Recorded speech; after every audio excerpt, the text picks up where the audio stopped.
There was an urgent message from the sales department to the help desk. Some features of the sales support system used by sales employees have been unavailable since this morning, causing significant disruption to their work.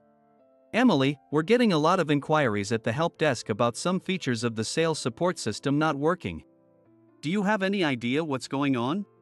With teary eyes and a nearly breaking voice, she replied, I have no idea what to do. What should I, with a desperate expression. Seeing her like that stirred a strong desire in me not just to help her but to protect her. My name is John, 30 years old. I work in the IT department of a manufacturing company, handling the help desk and dealing with various troubles and system issues. Since we also handle inquiries via email, I was going through the emails that had arrived since last night and prioritizing today's tasks. Then, I heard a familiar cheerful voice. Good morning. It was Emily, 25 years old. We work in the same IT department but on different tasks, so we haven't talked much. However, I vividly remember her introduction when she joined our department. Hi, nice to meet you. I'm Emily, and I'll be working here from today. I'm really bad at giving speeches. Oh, by the way, I'm into making small crafts with cement recently. Feel free to ask me about it. She was quite nervous, blushing while speaking with a bright smile. Emily, small cement crafts? Interesting. Her name and hobby made a strong impression. Probably most employees remembered her instantly due to her strong character during the introduction. Before I knew it, 3 years had passed since she joined. She looks pretty ordinary, but her energy and cheerfulness have continued to create a positive atmosphere in the department. Typically, the help desk inquiries are about resetting passwords, setting up shared folders, and fixing computer issues. But there are also technical problems with internal systems that are beyond our control. In such cases, we explain the situation to the system's operational team and pass on the issue. It might sound simple, but we need to determine how the issue occurred, whether it will recur, and if it's isolated to just one computer before passing it on. This preliminary diagnosis takes quite a bit of effort. Steve, the manager, often criticizes us for being slow, but our job isn't just about fixing problems quickly. From a professional standpoint, it's crucial to ensure issues are resolved properly and won't happen again. I remind myself that thorough and preventive action is the most important aspect of our work, even as I endure Steve's complaints and sarcasm. About 30 minutes into the workday, an urgent call came from the sales department to the help desk. Usually, there's some quiet time, but not today. As soon as one call ended, another one started. Sales employees reported that some features of the sales support system had been down since this morning, significantly impacting their work. The same issue was reported simultaneously from almost all branches. They explained the situation with urgency in their voices. The sales support system is crucial for recording customer interactions, tracking progress toward sales targets, simulating necessary actions to achieve goals, and generating reports on sales activities. If this system is down, sales activities come to a halt. The phone was filled with escalating problem reports and a tense atmosphere. The head of the sales department even complained directly to our IT department head, Steve. He immediately came to my desk, emphasizing the seriousness of the situation and instructing swift action. A heavy atmosphere settled over the help desk team. Our jobs are already under a lot of pressure, but an issue that has a direct impact on the company's performance is even more stressful. Steve's face showed more tension than usual, and just seeing that made my chest feel heavy too. There was no time to diagnose the issue at the help desk. I instructed the team to email all relevant parties about the sales support system's outage. Simultaneously, I decided to explain the situation to the system's operational team. The team is within the same IT department. Although their desks are relatively close, sharing screens online often makes explanation smoother, so we've been using online calls lately. I confirmed that the system's operational manager was available for a call before initiating it. Emily, we're getting a lot of inquiries at the help desk about some features of the sales support system not working. Do you have any idea what's going on? Yes, the operational manager for the sales support system is the always cheerful Emily. She became the operational manager due to cost-cutting pressures from the finance department, which led to insourcing previously outsourced system maintenance. This insourcing saves costs but puts a significant burden on the employees. What? Really? I don't recall doing anything in particular. Which feature is it? She responded in a surprised tone. I shared my screen online and explained the feature in question to her. You're right, it's not working. But I haven't made any changes to this feature. Anyway, the help desk phones are ringing off the hook right now, so could you check the situation over there? I'll contact you as soon as we have more information. Understood. I'll check the situation immediately. She said this and hung up the call. Thanks to the email sent to relevant parties about the issue, the inquiries to the help desk began to subside. I headed to her desk to check the situation. She was frantically flipping through the manual, trying to find some clue, but her face was gradually turning pale.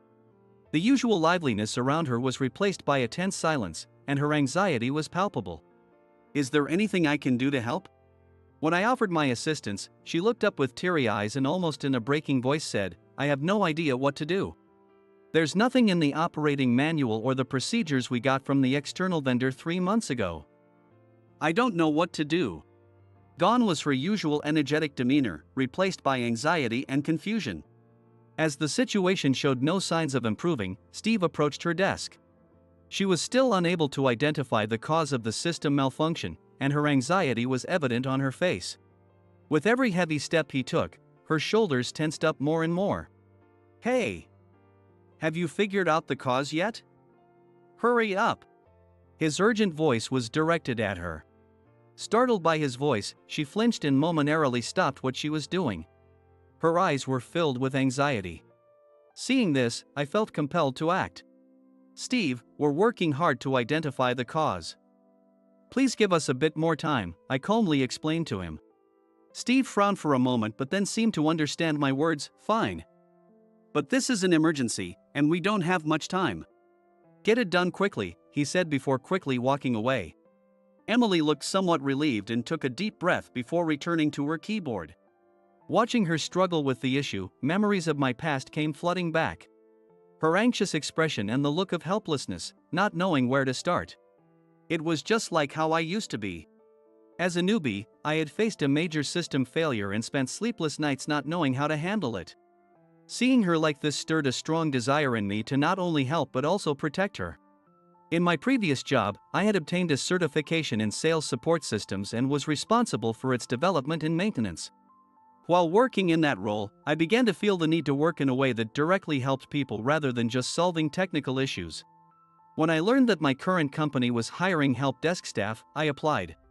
I had explained my qualifications to Steve when I joined, but since the sales support system was being managed by an external vendor at that time, there was no shortage of staff, and I was assigned to the help desk as I had hoped. I am probably the only one in this company's IT department with this certification. If someone else had this qualification, they would likely have been appointed as the operations manager for the sales support system by now. I was confident that my qualifications and experience could now help Emily. Emily, don't worry. Stay calm. Let's tackle this together. I have a certification in this system and was responsible for its development and maintenance in my previous job. I think I can help. Really? If someone that knowledgeable is helping, that's a relief. Please, I would appreciate your help. I then proceeded to ask her a few questions. I see. The operating manual doesn't provide detailed instructions, but I suspect the issue is due to an automatic version update. Automatic version update? Now that you mention it, I was verbally informed about such updates happening every few months. But I wasn't told about the procedures.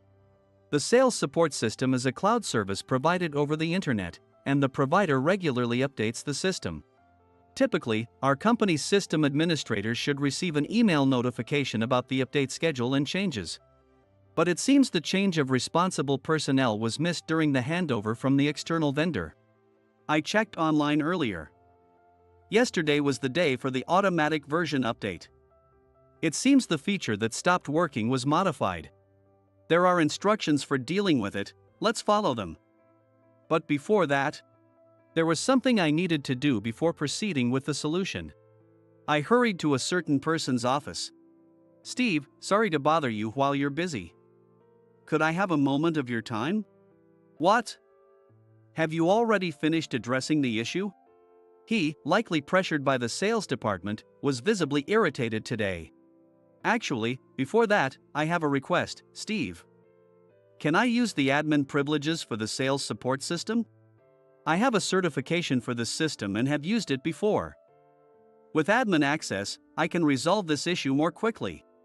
I'll have Emily watch my actions closely, so please allow me to proceed.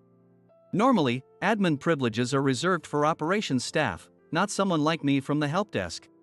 However, given the urgency, it was clear that I could address the issue faster than guiding Emily through the unfamiliar process. After considering for a moment, he agreed, "All right, I understand. I grant you permission.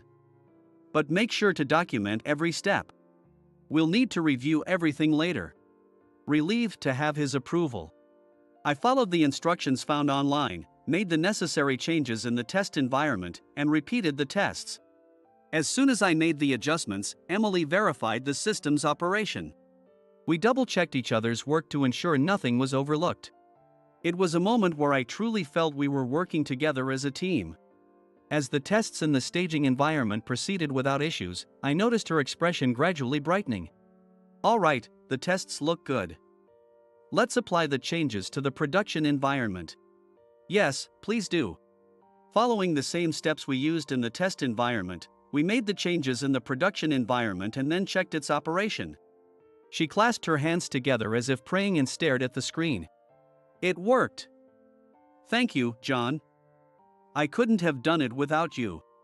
When the system started functioning normally again, she sighed in relief and expressed her deep gratitude.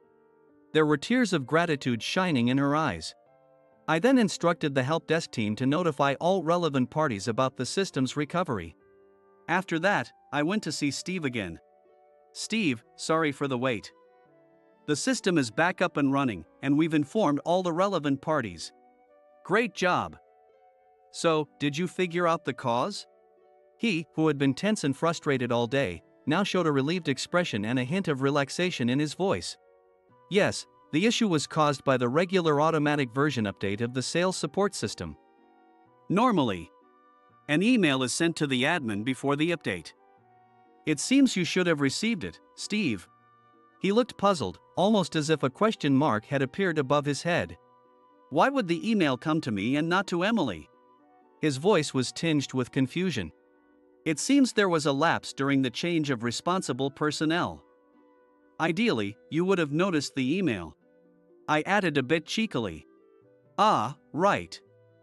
Did you complete the change of the responsible personnel?" he asked, wiping the sweat from his forehead with a handkerchief. "Yes, I've updated it to Emily, so there shouldn't be any issues from now on." Noticing that it was past noon, I realized how much time had passed.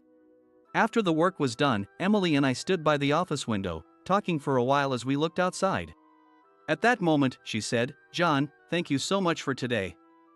I don't think I could have resolved it on my own," with her usual bright smile. Her smile left a deep impression on me, and I was momentarily at a loss for words. I realized then that I was beginning to see her as more than just a colleague. From that day on, I felt our relationship began to change gradually. We started talking more, wanting to learn more about each other.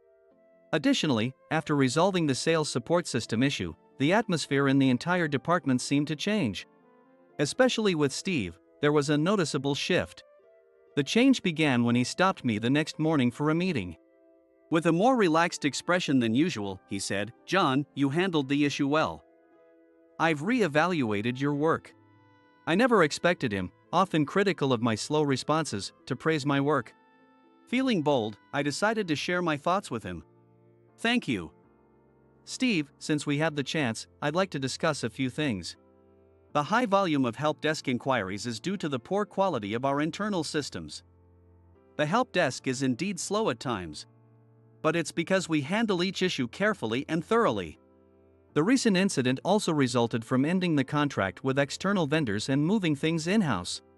We need to improve employee technical skills and strengthen our system." After thinking for a moment, he responded, "You're right, John. Could you present the issues with our internal systems from the help desk's perspective at the next meeting?" Let's discuss how we can improve overall quality. Although I worried I might have been too blunt, his response was surprisingly positive, and he took my suggestions seriously. I had rarely voiced my opinions directly to him before. I had avoided proposing ideas to him, who was always pushing me to be faster. But he turned out to be someone who would listen and consider my suggestions. Reflecting on my past reticence, I resolved to propose any idea, no matter how small, without fear.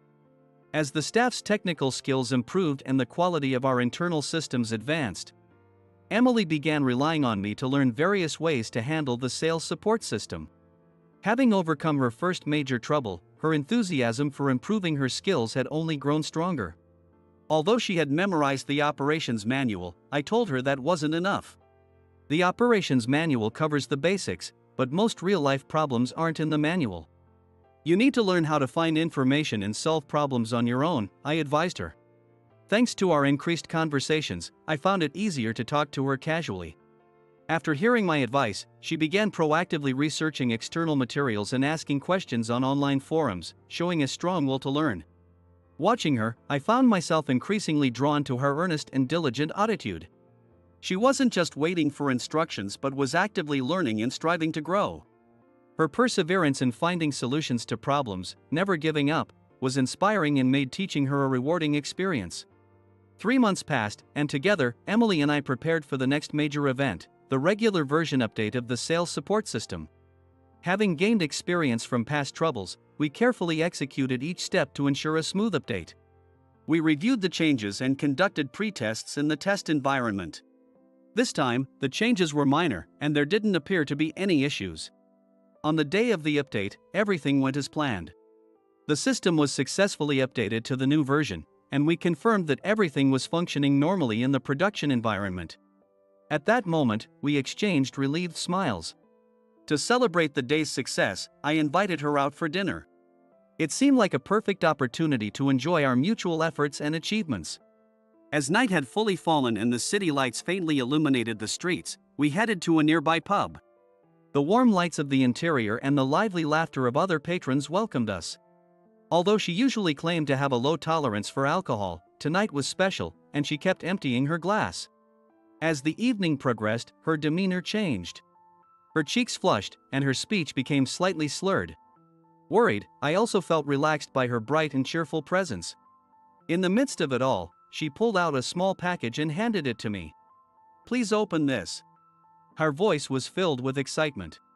I took the package and carefully unwrapped it. Inside was a round object that looked like a simple plate. A plate? No, it's a trinket dish. It's my first time making a gift for someone. I made it out of cement for you, John. She said this shyly and began explaining the making process.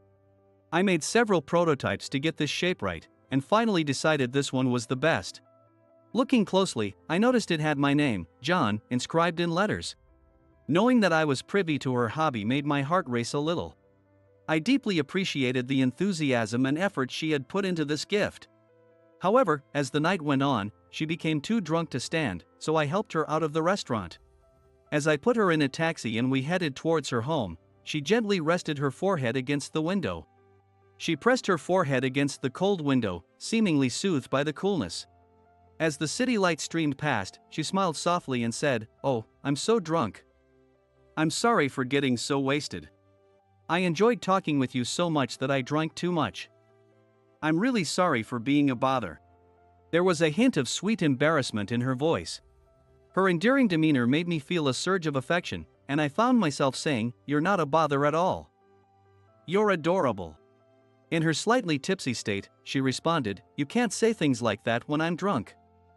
"Say it again when I'm sober." With a bit of playful teasing. Those words left a deep impression on me, and I just looked at her silently. That night ended with us parting ways like that, and I headed home alone. But even after arriving home and throughout the next day's work, her words, "Say it again when I'm sober," lingered in my mind, making it hard to concentrate. I found myself re-evaluating what her words meant and reflecting on my feelings for her. Just then, I received a message on my phone. It was from Emily. Her message read, "I'm sorry for causing trouble last night. I'd like to apologize properly after work. When the end of the workday arrived, we met in the conference room we had arranged earlier. The room was quiet, and the soft light of dusk filtered through the windows. As the door closed, leaving us alone, the room was filled with tension and anticipation. She was the first to speak. "Well, I'm sorry for getting so drunk last night. I didn't say anything weird, did I?" She seemed a bit nervous, but I looked into her eyes and decided to confess my feelings as she had asked the night before. "Emily, you were very cute last night. I'll say it again, I like you. Not because I was drunk, but because I genuinely want to be with you." I conveyed my heartfelt feelings. Hearing this, she was momentarily speechless, but then a gentle smile spread across her face. "John, I feel the same. I was so happy when you said that last night. I like you too." It seemed she remembered everything from last night. The tension in the room dissolved, and we confirmed our feelings for each other. From that point on, we were not just colleagues but a couple with a deep bond, enjoying each day even more. The time spent with her added new colors to my life. Years passed since we first met. The technical skills of the IT department improved, and the quality of our internal systems enhanced. Each system's operation team now had at least 2 members, reducing help desk inquiries. It was a cool autumn afternoon in the park where we had our first date. The trees were adorned with colorful leaves, and a gentle breeze rustled them. We walked slowly along familiar paths, holding hands. Sitting on a bench, I took a deep breath and pulled a small box from my pocket. Her eyes widened as I got down on one knee. "Emily, the days I've spent with you have been the happiest of my life. Will you stay with me forever?" I asked quietly. When I opened the small box, a shining ring appeared. Tears filled her eyes, and she nodded without a word. At the entrance of our home, there is a small plaque inspired by the rings we exchanged at our wedding. It is inscribed with our wedding date and our names, a memento we made together from cement. Next year, when our baby is born, we plan to make another new plaque.